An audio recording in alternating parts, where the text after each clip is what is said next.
Good day and welcome to the First Merchants Corporation Second Quarter 2021 Earnings Conference Call. All participants will be in a listen-only mode. Should you need assistance, please signal a conference specialist by pressing star, then zero. After today's presentation, there will be an opportunity to ask questions. To ask a question, you may press star, then one on a touch-tone phone. To withdraw your question, please press star, then two. Please note, this event is being recorded. Before we begin, management would like to remind you that today's call contains forward-looking statements with respect to the future performance and financial condition of First Merchants Corporation that involve risks and uncertainties. Further information is contained within the press release, which we encourage you to review. Additionally, management may refer to non-GAAP measures, which are intended to supplement but not substitute for the most directly comparable GAAP measures. The press release available on the website contains financial and other quantitative information to be discussed today, as well as reconciliation of GAAP to non-GAAP measures. I would now like to turn the conference over to Mark Hardwick, CEO. Please go ahead. Good afternoon and welcome to the First Merchants Second Quarter 2021 Conference Call. We released our earnings today at approximately 8 a.m. Eastern Time. Hopefully you have all found your way to our slide presentation. But if not, you can access the slides by following the link on the second page of the earnings release. Betsy, thanks for the introduction and for covering the forward-looking statement on page 2. On page 3, you'll see today's presenters and bios to include President Mike Stewart, Chief Credit Officer John Martin, and Chief Financial Officer Michelle Kavieski. Page 4 is a nice one-page snapshot of First Merchants' geographic footprint and a few relevant financial highlights for your review. We feel our year-to-date return on assets of 1.45% and return on tangible common equity of 16.82% reflect the strength of First Merchants' overall balance sheet and earnings model. Now, if you return to slide 5, as my quote in the press release states, we are pleased with our record-setting second quarter net income totaling $55.6 million and earnings per share of $1.03 per share. In addition to earning $105 million and $1.94 in earnings per share during the first 6 months of the year, we've consolidated 17 banking centers and fully integrated our Hoosier Trust Company acquisition. Mike Stewart will now provide some color on our strong balance sheet growth to include our second quarter loan growth of 6.7%. Thank you, Mark, and good afternoon. As you look at the next 2 slides, I want to provide an update on our line of business results and their contributions within the quarter. Michelle and John's comments and slides will provide you greater detail, and since nothing has changed with our strategy and key lines of business, which is page 6, I want to focus on page 7, the line of business balance sheet highlights. On the top of the page offers a breakdown of the core loan growth by our business units. All these percentages exclude the balances of the PPP loans. The private wealth and consumer groups grew at 4% and 5% respectively. As talked about last quarter, our private wealth team is now fully integrated into each of our markets, and their connectivity with the commercial team continues to drive our growth in PWA relationships and the loan activity. Our consumer loan balances grew in the quarter based on increases in origination, both in units and dollars, over the prior quarter. The growth was further augmented by a slight increase in HELOC utilization, moving from 40 to 41% in the quarter. This is the first increase in organic growth the consumer group has experienced in 5 quarters. As noted on top of the page, we chose to sell $76 million of the longer-term fixed-rate on-balance sheet mortgage loans. During the quarter, we experienced an increase of construction and purchase volumes, which will position the balance sheet for growth over the next several quarters. And the pipeline for mortgage originations remained strong at the end of June, and with the recent decline of the 10-year Treasury rates, refinance volumes should increase. Our core non-PPP commercial loans grew in the quarter 14% on an annualized basis. The growth was a result of several factors, but primarily the strong pull-through of the pipeline as of the end of March. Post round 2 of PPP, the economic and business climate in all of our markets has been good. We have previously discussed the decreasing line of credit utilization rates, which increased this quarter by approximately 1%. With PPP in the rearview mirror, businesses have been active in financing new plant and equipment for their growth, new acquisitions have kept pace, and the growth in working capital has improved. Our investment in growing our commercial banking team across all the markets continued to drive new client conversion. All of our commercial bankers remain engaged with and prepared for the capital needs of businesses as they outwork our competition. In summary, after adjusting for PPP, the $76 million mortgage portfolio sale, organic growth for the second quarter was 10%. The pipeline looks to be able to deliver continued growth in subsequent quarters and affirms my expectation on mid to high single-digit annual growth rates over time. A few comments on deposit growth for the quarter. Overall deposit balances grew around 8%. The growth of the commercial deposit base of nearly 30% outpaced the decline of the consumer deposits, but both segments were primarily influenced by the various economic stimulus programs.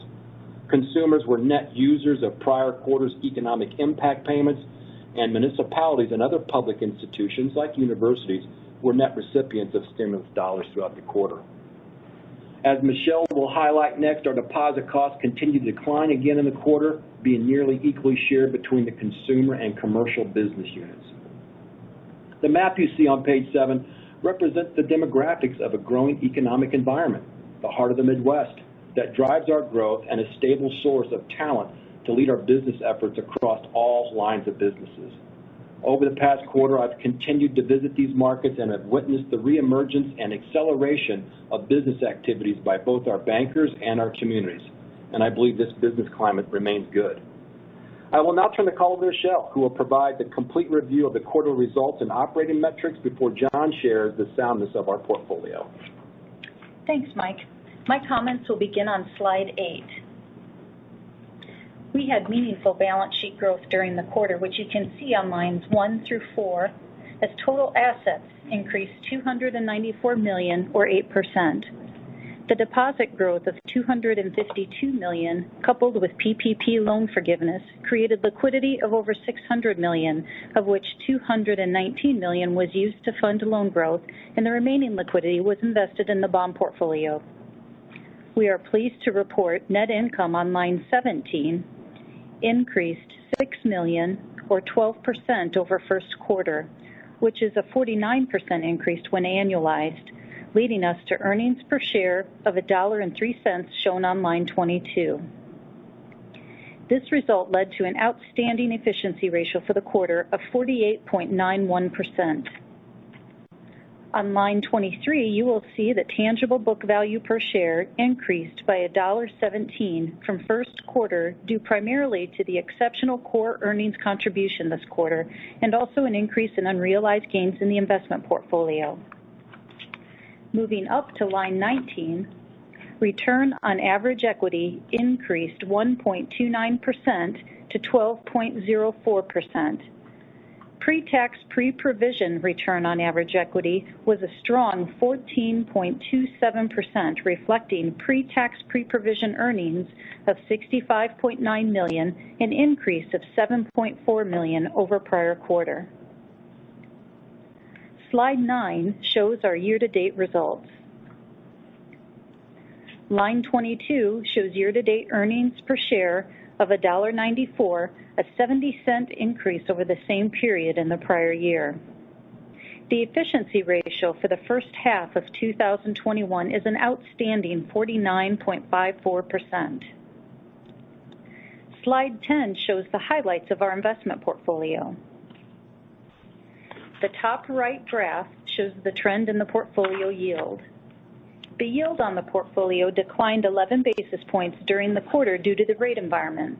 However, the portfolio contributed $24 million of interest income on a fully tax equivalent basis this quarter, an increase of $1.6 million over prior quarter, and the overall portfolio yield continues to outpace that of peers. We continue to invest excess liquidity in the investment portfolio and have enjoyed meaningful incremental earnings that has come with that decision. In the middle right of slide 10, the net unrealized gain is noted, which is at $131.7 million at the end of Q2. This is up $46.4 million in Q1, contributing capital through accumulated other comprehensive income as a component of equity. Net unrealized gains as of today is even higher at $160 million. The current tax equivalent purchase yield, noted in the bottom left, is approximately 2%.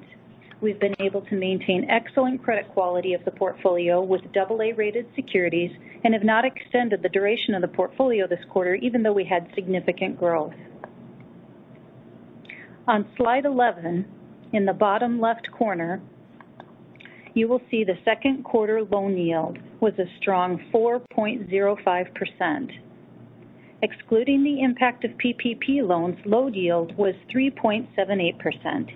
Yield on new and renewed loans in the fourth quarter averaged 3.27%, down 36 basis points from the yield on new and renewed loans from last quarter, which fluctuates depending on growth mix. On the bottom right is the loan rate structure, which shows that 64% of the loan portfolio is variable and 36% is fixed, with 5% of the fixed rate loans being PPP loans. Excluding the PPP loans, 67% of our portfolio is variable rate, which allows us to maintain an asset-sensitive balance sheet.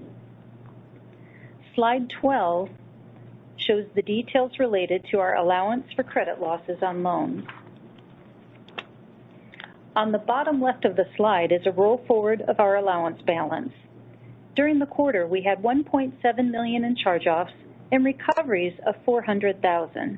Which on a net basis reduced the allowance balance modestly, and we did not book any provision expense this quarter. Therefore, the ending allowance for credit losses on loans was $199,775,000. The coverage ratio trend is shown on the graph on the top left. Our coverage ratio at the end of Q2 is 2.19%, up from 2.16 from the prior quarter. But excluding PPP loans, the coverage ratio is 2.29%, down from 2.34% last quarter. Now I will move to slide 13. On the bottom left, you will see the cost of deposits continues its downward trend to 19 basis points in the second quarter. This is a 2 basis point decline from the prior quarter and 28 basis point decline from Q2 2020. Our company generated average deposit balance growth of $557 million on a linked quarter basis, yet interest expense from deposits declined $400,000 due to the continued deposit pricing discipline. Slide 14 shows the trending of our net interest margin. Line 1 shows net interest income on a fully tax equivalent basis of $109.2 million. When you back out non-core interest income items, such as fair value accretion on line 2 and the impact of PPP loans shown on line 3, our core net interest income totals $97 million. Compared to the prior quarter total of $94.1 million, the increase in core net interest income was $2.9 million. Stated net interest margin on line 6 was stable and totaled 3.22% for the quarter. Adjusting for fair value accretion and the impact of PPP loans brings us to a core net interest margin of 3%, which is only 4 basis points lower than the first quarter NIM of 3.04%. On slide 15, non-interest income totaled $30.9 million for the quarter, with total customer-related fees of $26.9 million. The quarter-over-quarter increase was due to gains on the sale of loans of $4.3 million, $2.9 million of which was from the $76 million sale of portfolio mortgage loans. Also, wealth management fees increased $1.1 million, reflecting the addition of $400,000 in fees from the Hoosier Trust acquisition and tax preparation fees that are collected annually of $500,000.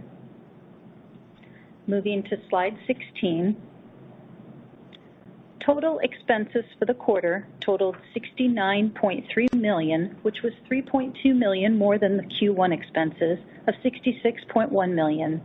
In the bar graph on the far right, you will see the increase in salaries and benefits driven by higher salary expense and incentive accruals booked during the quarter. Slide 17 shows the strength of our capital ratios. The tangible common equity ratio at the top of the page is stated at 9.04%, but is 9.10% without the impact of PPP loans. As a reminder, the large decline from Q4 2020 to Q1 2021 reflected a 45 basis point impact from CECL adoption. At the bottom, you will see Common Equity Tier 1 ratio and the total risk-based capital ratio remain at very high levels, reflecting the strength of our capital base. That concludes my remarks, and I will now turn it over to our Chief Credit Officer, John Martin. Thanks, Michelle. My comments start with slide 18. I will review the loan portfolio, including industry concentrations, the PPP loan program, provide an asset quality update, including the remaining COVID deferrals, and then close with an asset quality roll forward, including a few high-level comments before turning the call back over to Mark. So turning to slide 18, for the quarter, the portfolio experienced strong loan growth, as Mike Stewart mentioned in his earlier remarks. Total loans grew $143 million when factoring in the $352 million in expected PPP loan forgiveness in the quarter. When excluding the changes in the PPP loans and the mortgage portfolio loan sale that Michelle just mentioned, the organic loan growth was 10% annualized, led by the investment real estate portfolio that I have labeled CRE non-owner occupied on line 5, the public finance portfolio on line 7, and the sponsored finance portfolio on line 2. We also had an additional $20 million in PPP loan originations in the quarter and ended it with $416 million in balances to 3,239 borrowers with $13.6 million in remaining unearned fees. Mortgage loan production remains strong in the quarter. Our mortgage banking business is customer-centric, focused on our retail customers and commercial relationships through our private banking business. We operate a mostly originate and sell model, as Mike Stewart highlighted above. We decided to take advantage of the current environment to sell an additional $76 million of portfolio loans above our normal origination volume. This sale, in addition to normal attrition through refinance and repayment, resulted in the decline in mortgage footings on line 9.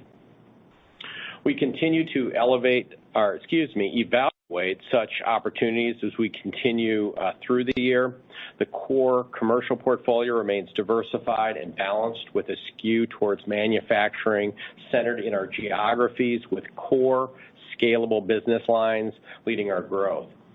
We continue to have a well-balanced, commercially oriented C&I and investment real estate portfolio that resembles the markets we serve.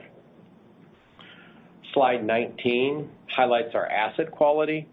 Our trends continue to be stable to improving, with NPAs plus 90 days past due on line 5 down $1.3 million.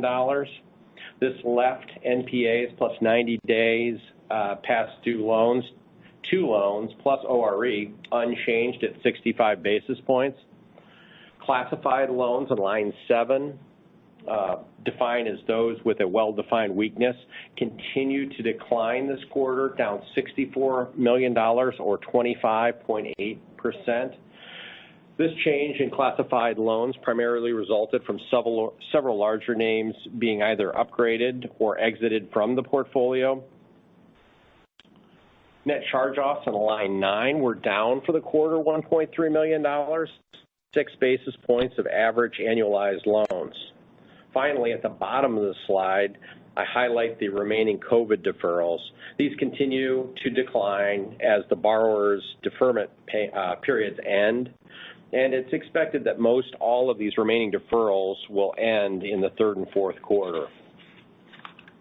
In summary, asset quality remains stable and somewhat improving. And while the operating environment beyond the pandemic continues to remain challenging for some borrowers, they have been able to adjust to face these challenges.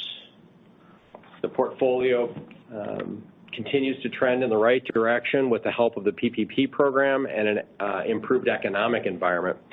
This has led to better overall borrower financial performance and improvement in the residual pandemic impacted portfolios. Then finishing up on slide 20, I've again included the asset quality roll forward, which reconciles changes in asset quality. On lines 2 and 3, we have been able to resolve non-accruals at a pace where the inflows on line 2 match the outflows on line 3, less the $1.7 million in gross charge-offs.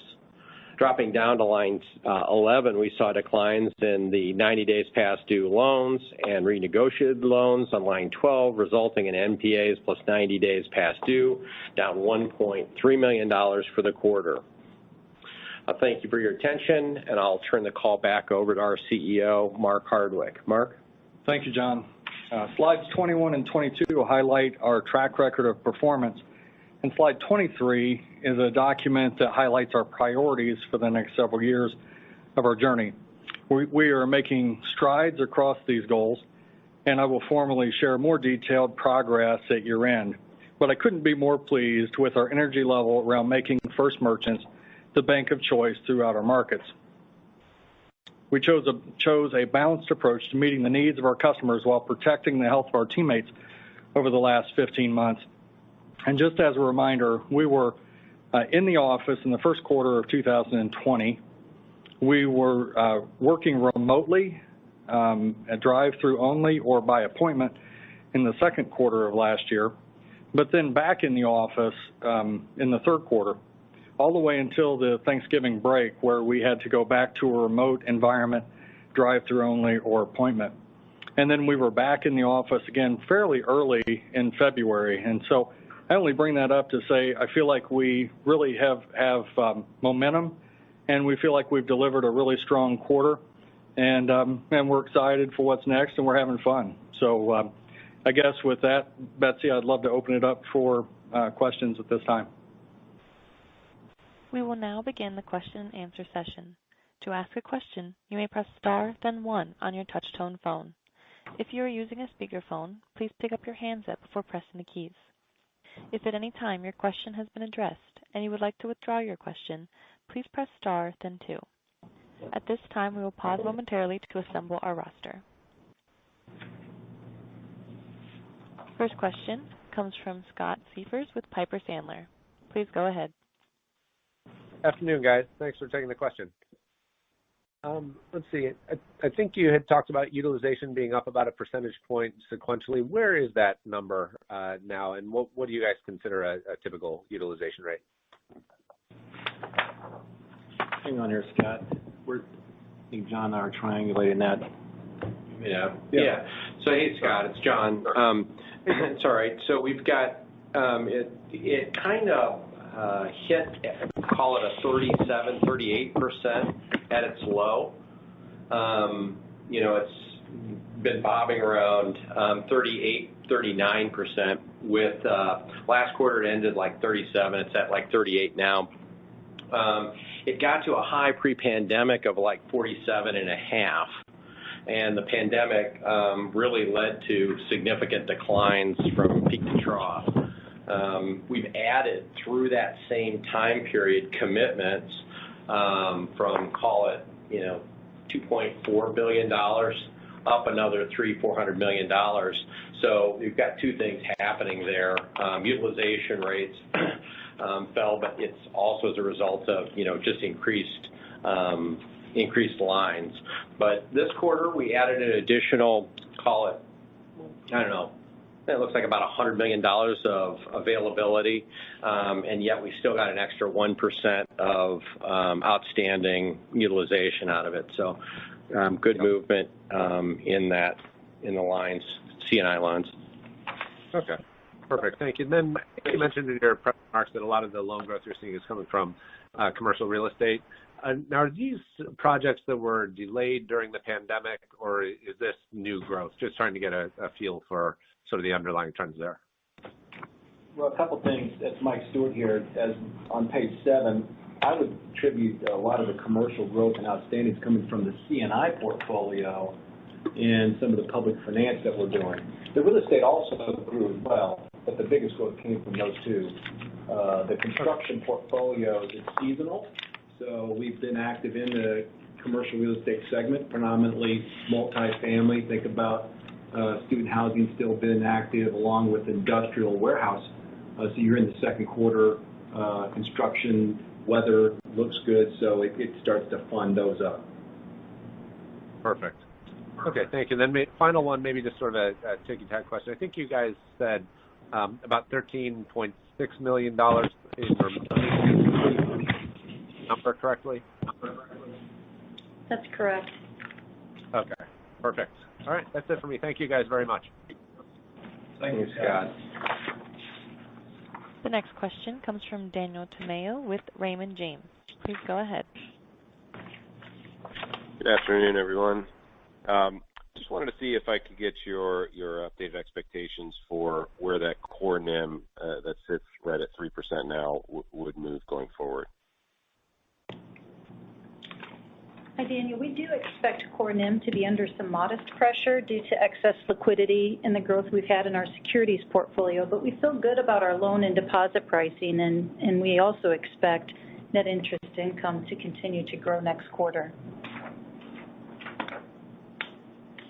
All right, terrific. And what are your assumptions within that for any deployment of excess liquidity that you have right now, and what are those levels, if you can give those as well? Well, we're expecting the buy yield to stay around 2%. And, you know, in terms of what the amount that we would expect to invest in the bond portfolio will really just be dependent on what we see in deposit growth. You know, as Mike Stewart said, we are seeing inflows of stimulus money into public entities. And so that will probably be, you know, the biggest variable. Okay. All right. That's great. I appreciate you taking my questions. Thank you, Daniel. The next question comes from Damon Del Monte with KBW. Please go ahead. Hey, good afternoon, everyone. Hope everybody's doing well today. So my first question, just wanted to touch on expenses to start off.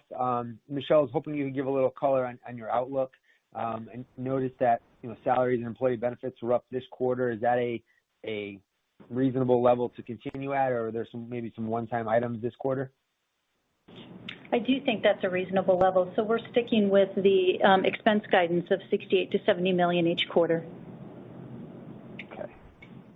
All right, great. And then with respect to, you know, the provision outlook and just given the strong underlying credit trends, this was the second quarter in a row where there was no provision. You know, is it reasonable to assume that we could see that trend continue through the back half of the year?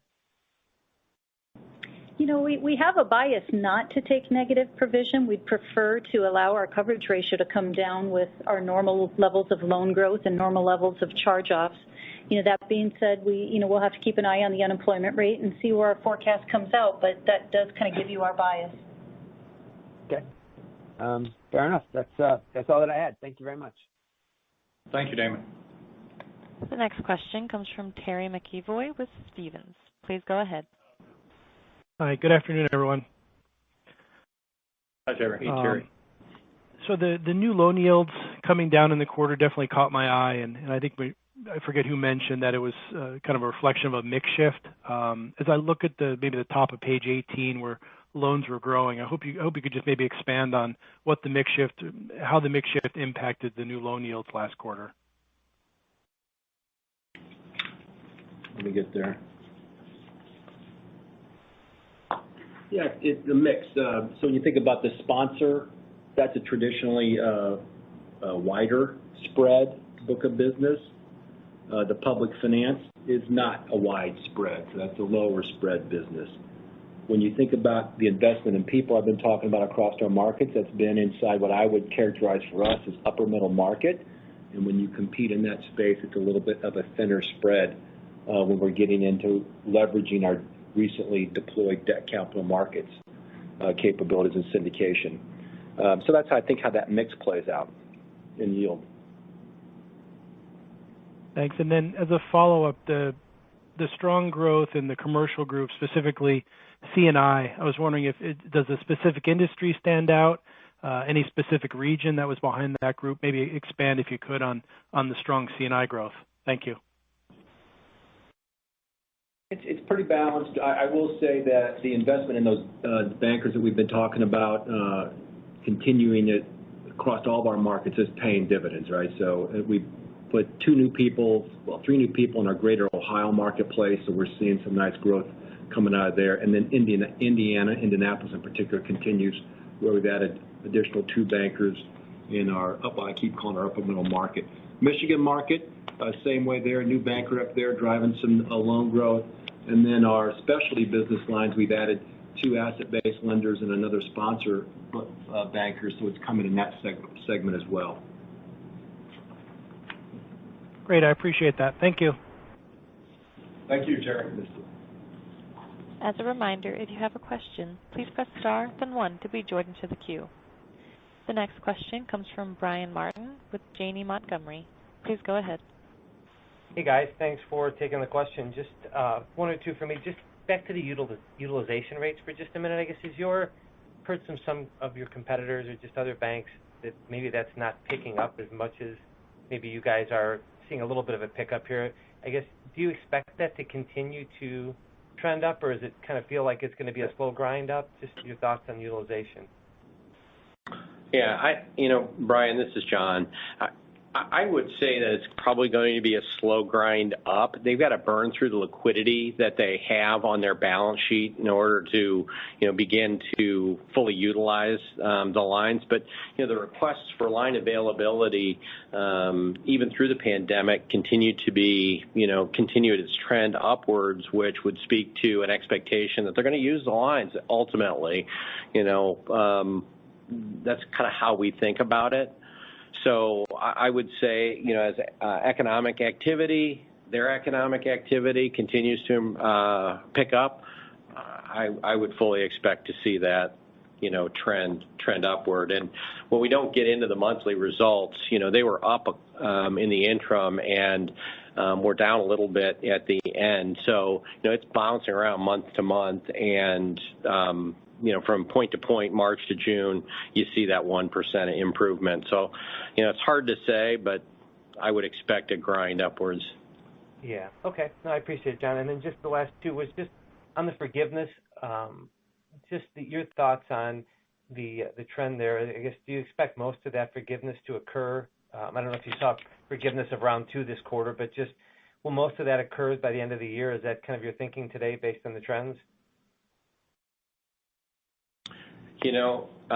Brian, and to give you a couple of numbers, we're about, 86% of the count from the first round, or 88% of the dollars.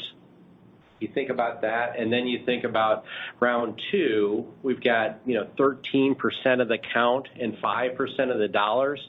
So if you think about what happened last year versus kind of the same point, maybe even more so in this year as compared to the first round, you'll probably start to see that pick up with comparable forgiveness in 2021.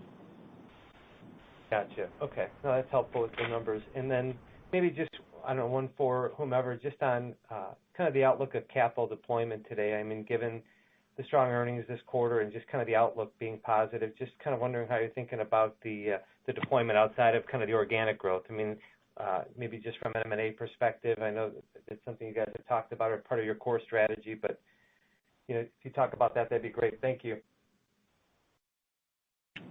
Yeah, I'll tackle that real quickly. Our strategy is still the same. We think of our capital in thirds. That we're kind of at our payout ratio level that we like. You think about the share repurchase program, Michelle, I think we've repurchased this quarter $9 million. And we have a $100 million share repurchase plan on the shelf. We didn't have any repurchases through the first 6 months. So when I say this quarter, the $9 million all happened just since July 1st.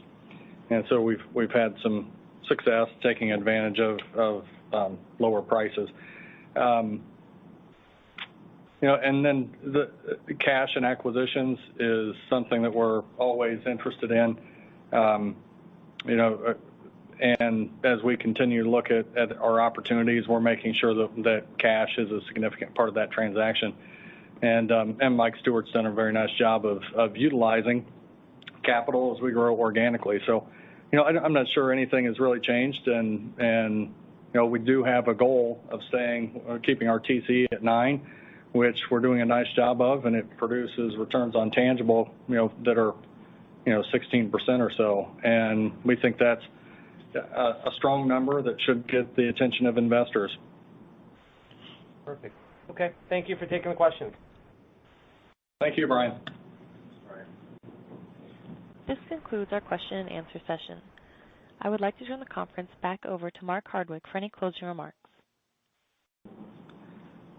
Well, just wanted to say thank you for all of the participation and the investment in First Merchants.